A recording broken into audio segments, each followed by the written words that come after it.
Bueno, este es un vídeo cortito que quiero hacer para recordaros que mañana sábado de 10:30 a 2:30 voy a dar una charla por Zoom de presentación del curso de iniciación al árbol de la vida que empieza el 20 de enero y que tiene una duración de 10 meses en los que vamos a asomarnos a la sabiduría infinita de este gran símbolo de la tradición cabalista que es el árbol de la vida.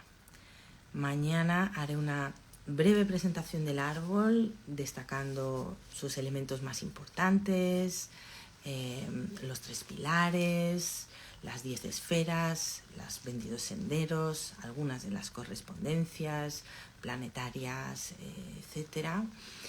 Y también voy a hablar del rayo relampagueante porque es fundamental poder comprender cómo funciona el rayo relampagueante en los aspectos de manifestación. Porque creo que vivimos en el mundo al revés. Es decir, nosotros cuando hablamos de manifestar estamos refiriéndonos a traer algo de lo inmanifestado y manifestarlo en el plano físico. Pero ya veréis que desde el árbol de la vida y desde el árbol, desde el rayo relampagueante lo podemos explicar un poco diferente.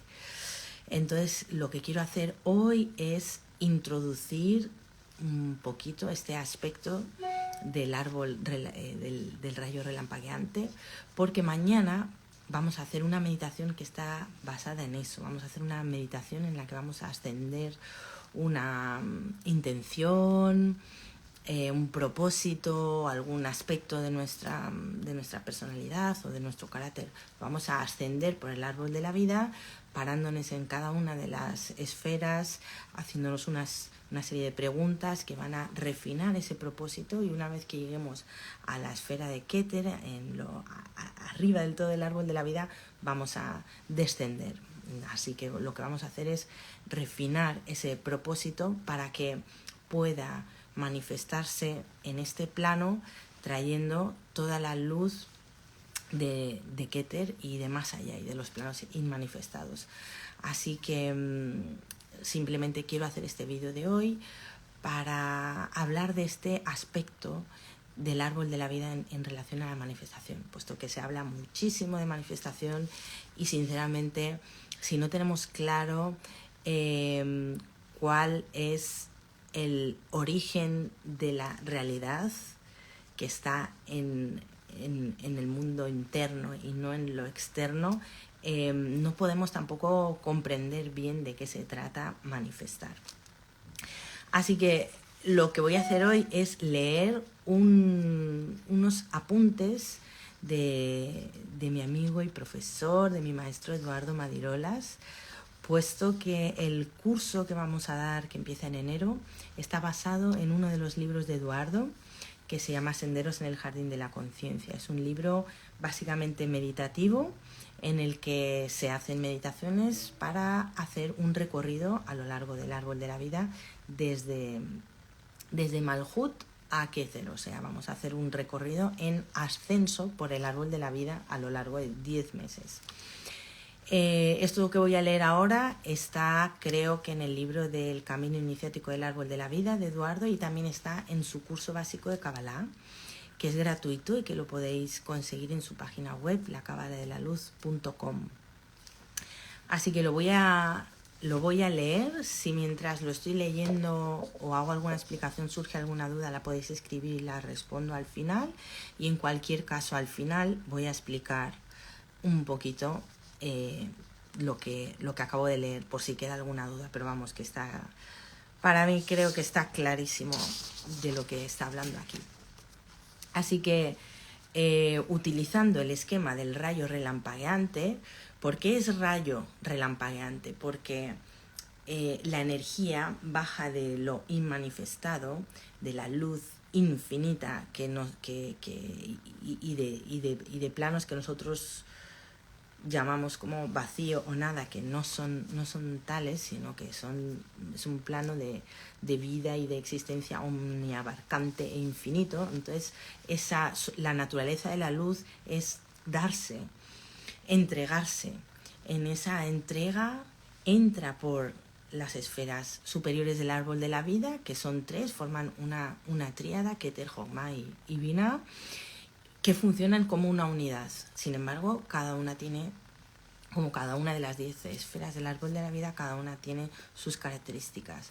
La energía, la luz entra naturalmente por las esferas superiores del árbol de la vida y va descendiendo a lo largo del árbol de la vida hasta Malhut, la esfera que nosotros conocemos como la esfera de los fenómenos, de la realidad material, la esfera donde la luz está más opacada, más fragmentada, donde es más difícil distinguir la verdad, la justicia, el orden cósmico, ¿no? Que es donde nos encontramos y donde habitamos pues la mayor parte del día. En la noche ya nos vamos un poquito más allá, pero a lo largo del día nuestra realidad está basada en el cuaternario, en la materia. Entonces, esta luz infinita que lo que busca es darse y entregarse, baja recorriendo todas las esferas del árbol de la vida y lo hace en forma de rayo. Por eso se llama el rayo relampagueante. Entonces, el esquema del rayo relampagueante tiene 2 aspectos. Uno de involución y el otro de evolución. El aspecto de involución es este proceso natural que comentaba de la luz que se quiere entregar, que de forma natural simplemente se da y va descendiendo a través de los planos cada vez más densos, cada vez más densos, cada vez más densos, hasta coger cierta forma, la forma que esté en, digamos, en la mente de Dios que se quiere manifestar. De ahí, en esa mente divina, está el origen de todas las cosas. Lo que pasa es que nosotros todo lo pervertimos, y sobre todo porque tenemos cambiado el concepto de realidad. Para la gran mayoría la realidad es esto que tocamos, que vemos, estas paredes, y la imaginación creativa y lo que no se ve está en el mundo de lo paranormal, cuando para tradiciones como la cabalista, la egipcia, la tántrica, la realidad, o la budista, la realidad última está en los aspectos intangibles de nuestra experiencia vital.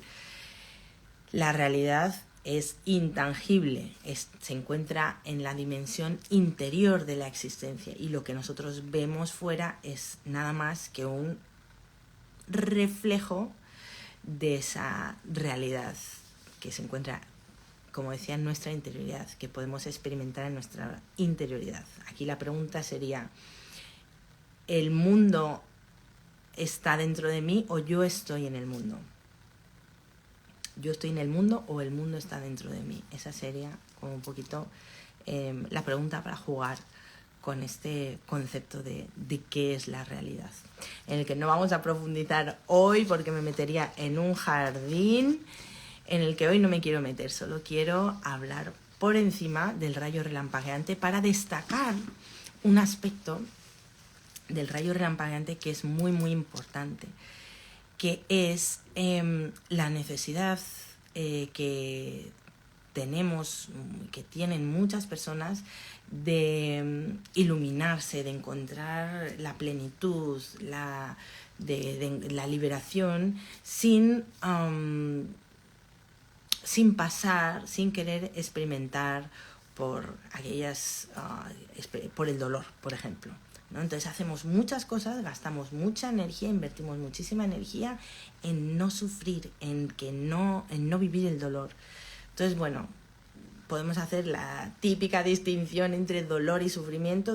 El dolor sucede de forma natural, el sufrimiento es algo que nosotros elegimos cuando nos enganchamos a ese dolor. Sin embargo, el dolor forma parte de la experiencia de vivir en un plano donde la luz está oculta, donde la luz está fragmentada. Eso nos duele porque lo primero que nos duele es un sentimiento que compartimos todos de separación, porque creemos que estamos separados de la divinidad.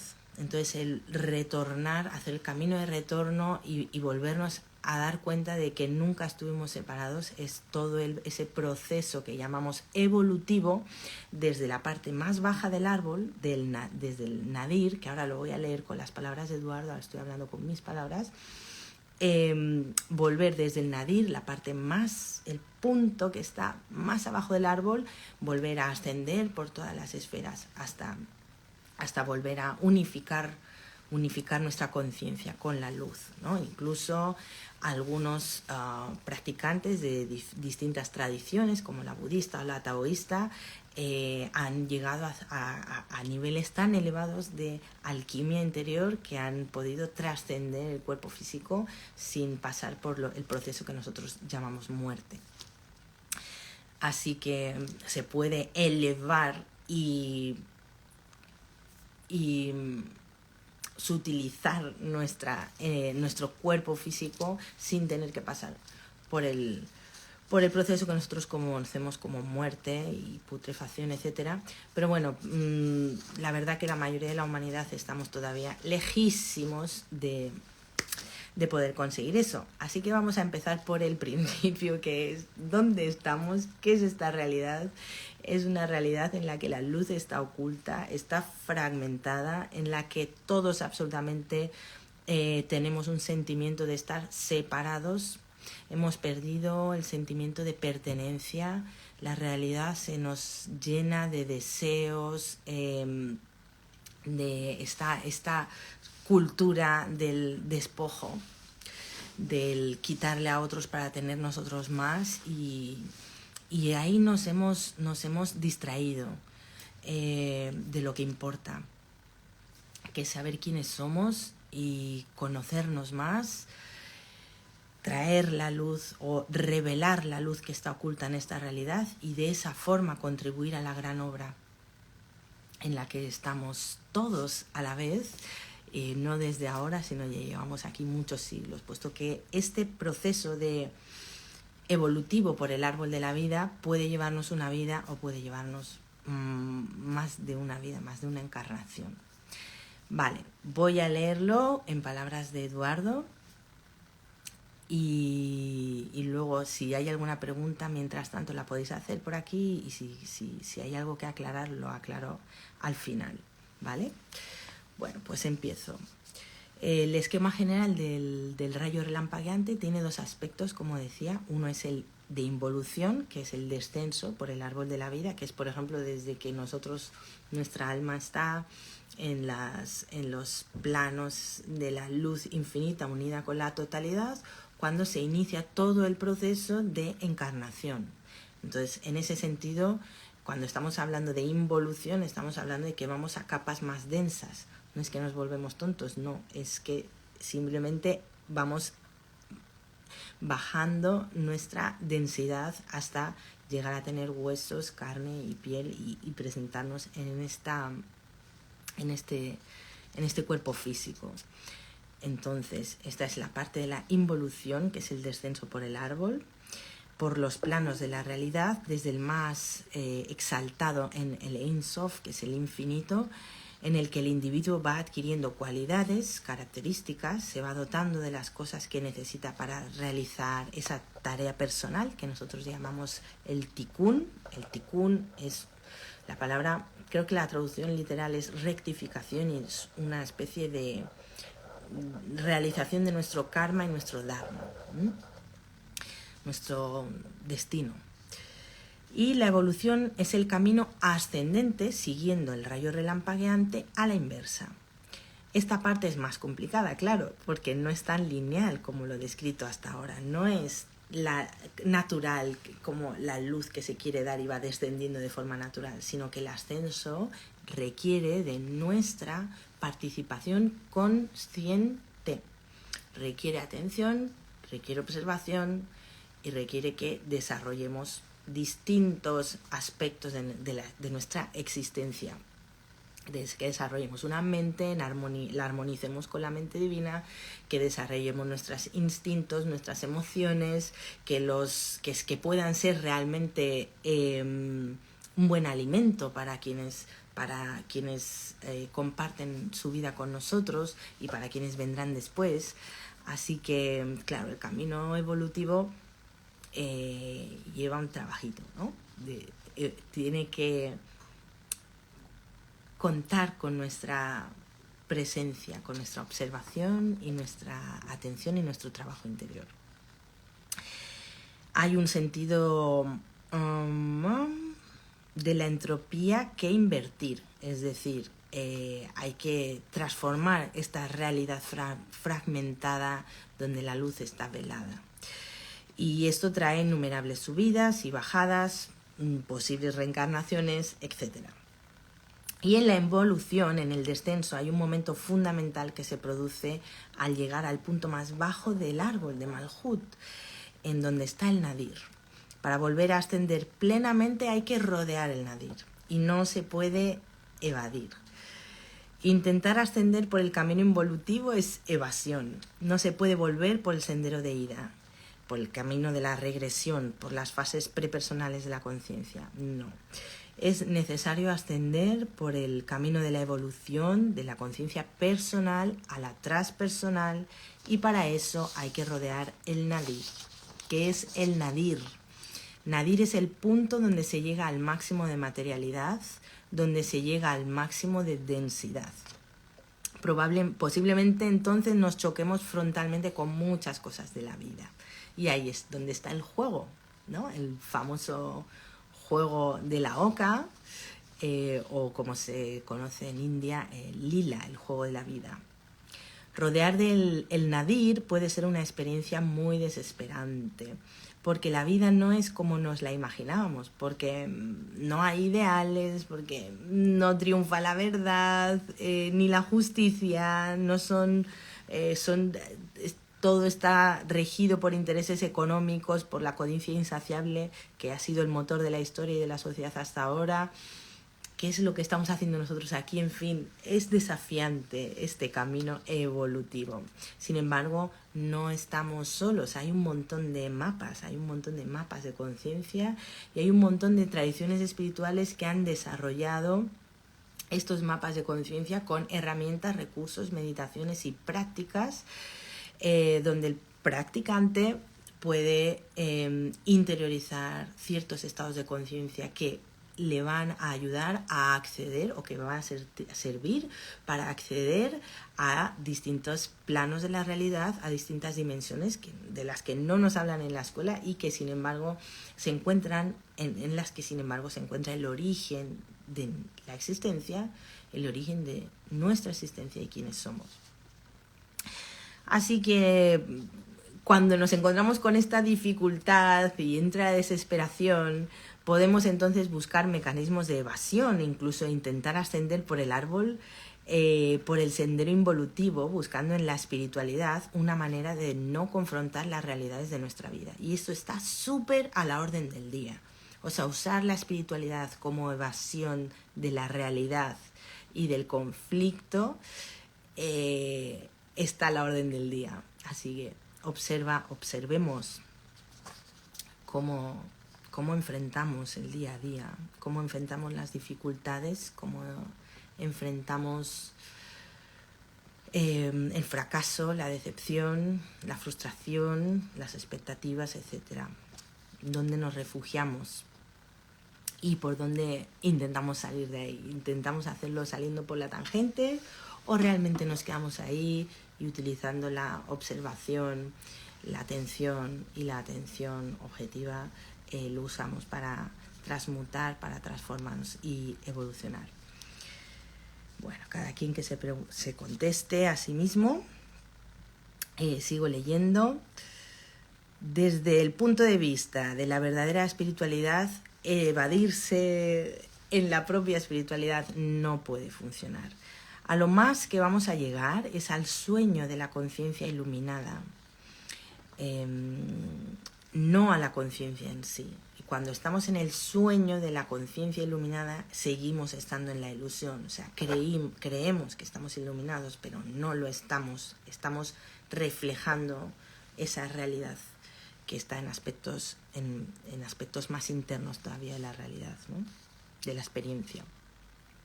Todo lo que está sin resolver, todo lo que constituyen evasiones de la realidad, va a estar continuamente presionando hacia abajo e impidiendo que lleguemos realmente lejos en el sendero espiritual, porque carecemos de fundamento. Entonces, por ejemplo, podemos darnos cuenta de cuándo estamos ahí, de cuándo estamos evadiéndonos y cuándo creemos que estamos en la realidad y estamos solamente en el reflejo, cuando estamos echando la culpa a los demás, cuando proyectamos sobre los demás o echamos la culpa a las circunstancias, a todo, cuando echamos lo que viene a ser echar balones fuera o salirse por la tangente. Hay que tener en cuenta que la aceptación nunca es resignación. Tenemos la obligación de cambiarnos a nosotros mismos y al mundo, de trabajar por la realización del tikkun. Está nuestro tikkun individual y el tikkun olam, el tikkun de toda la humanidad, nuestro destino compartido. Simplemente aceptando dónde estamos en realidad y a partir de ahí ir construyendo, evolucionando por el camino del autoconocimiento, la individuación y el compromiso. Eso es rodear el nadir. Imaginaos, pues solamente rodear el nadir ya nos puede llevar vidas. ¿Eso significa que no vamos a entrar en contacto con las otras esferas del árbol de la vida? Para nada, estamos todo el rato moviéndonos por el árbol, todo el rato. Pero sí hay un propósito, que es esta realización del tikkun, ¿no? El conocer quién somos y para qué estamos aquí. O sea, esas son preguntas que absolutamente el 100% de la humanidad nos hemos hecho alguna vez y que nos pueden quitar el sueño en muchas veces, en muchas ocasiones. El sentido natural de la vida es evolucionar individual y colectivamente. Cada uno puede hacerlo de muchas maneras. Cada uno tiene sus lecciones que aprender y no se puede juzgar nunca la evolución de otra persona porque nunca tenemos la imagen completa. Es importante darse cuenta de que aunque nosotros no seamos conscientes, nuestro yo superior nos está guiando en el camino, nuestra alma, que en hebreo se llama Neshama, me parece precioso. Nuestra Neshama, nuestro yo superior, nuestro yo cuántico, está generando acontecimientos, está provocando las experiencias necesarias con frecuencia en constante con nuestra orientación, en contraste con nuestra orientación consciente. Es decir, nuestro ser provoca en el exterior las situaciones de las cuales no somos conscientes, pero que necesitamos para podernos transformar y poder evolucionar en ese camino ascendente por el árbol de la vida, ¿no? Así que eso es para saber que todo lo que nos pasa lo hemos provocado nosotros. Bueno, vamos a profundizar ahí en el curso acerca de todas estas cosas. Y toda la creación está evolucionando, al igual que todos los seres humanos, sumergiéndose hasta el máximo nivel de diferenciación para actualizar todas las potencialidades del espíritu. Cuando hemos cumplido con todo ello, somos seres realizados y podemos asumir nuevas fases. Bueno, resumen de todo lo que acabo de decir, pues lo resumo en una frase de Jung. No se puede uno liberar fantaseando sobre figuras de luz, sino que uno tiene que conocer la oscuridad. Así que desde el camino de la Kabbalah se apoya esta visión de que no podemos saltarnos pasos, no podemos ir por la tangente, no podemos utilizar la espiritualidad como evasión. Lo podemos hacer durante un tiempo, pero no nos va a servir, no va a ser efectivo para evolucionar y ascender por ese camino de retorno al encuentro con uno mismo, de retorno a la luz infinita de la cual provenimos, de retorno a la unión, a la unidad, a la totalidad de la que todos venimos y a la que estamos regresando, no sin antes hacer el trabajo. Por eso se llama la gran obra, porque es un trabajazo lo que hacemos que nos puede llevar varias vidas. Me ha encantado compartir esta parte, el rayo, el relampagueante, la verdad que es súper interesante. Y aunque la Kabbalah lo que trata es hacer conexiones con la luz, no podemos obviar que nos encontramos en un estado de conciencia en el que prima la separación. Y tristemente, actualmente hay todavía más fuerzas de separación que nos están afectando. Son fuerzas colectivas, del inconsciente colectivo, que no son ajenas a nosotros, que nosotros hemos provocado y estamos provocando constantemente, y que si no mantenemos la atención y la observación en lo que nos ocurre sin intentar huir ni evadir la realidad, pues nos toman y nos llevan pues a la desesperación, a la impotencia, a la depresión, etc. No sé si hay alguna pregunta hasta aquí. Un abrazo a Almudena. A María te saludo también, que sé que estabas por ahí. No sé si hay alguna pregunta. Mientras lo pensáis, os vuelvo a recordar que mañana profundizamos un poquito más, pero sobre todo meditando, porque hay muchísima información en internet, en libros. Eduardo tiene 5 o 6 libros, pero una parte muy muy importante de la Kabbalah, aparte del estudio, es la meditación. Así que nosotros vamos a trabajar sobre el libro de Eduardo, que está centrado en la meditación, y que es el Senderos en el Jardín de la Conciencia. Y mañana en la presentación ya vamos a hacer una meditación que va a ser ascender una intención, una idea, un rasgo de carácter por el árbol de la vida, ir haciendo las preguntas correspondientes en cada una de las esferas, y luego va a ir descendiendo. Ya veréis qué transformación más bonita, cómo se refina nuestro propósito y se alinea con la luz y con la mente original que lo creó, ¿no? No olvidemos que todo viene de la dimensión interior de la existencia, de nuestro yo superior, de nuestro yo cuántico, nuestra Neshama, nuestra alma. Luego ya nosotros, con las interpretaciones, con todo lo que traemos de nuestra infancia, de la sociedad, las introyecciones que tenemos y todo, ya lo transgiversamos y lo transformamos en cualquier cosa. Pero idealmente el proceso de manifestación, si se hace alineado con la luz, viene a unir lo que está separado, a unir lo que está fragmentado, a revelar la luz que está oculta, y regresar a la unidad todos juntos. Lo que hacemos cada uno individualmente afecta al colectivo. Pues bueno, un abrazo desde Argentina, pues igualmente para allá. Y bueno, yo creo que lo dejamos aquí. Nos vemos mañana por Zoom de 10:30 a 12:30. Si quieres que te mande el ID de Zoom, me puedes escribir a info@norayacalam.com, y en cualquier caso igual lo comparto. Yo creo que lo voy a compartir en algún momento por Stories. Así que nos vemos mañana para presentar el curso y para meditar juntos. Mientras tanto, que tengas un día precioso, que disfrutes muchísimo, y muchas gracias.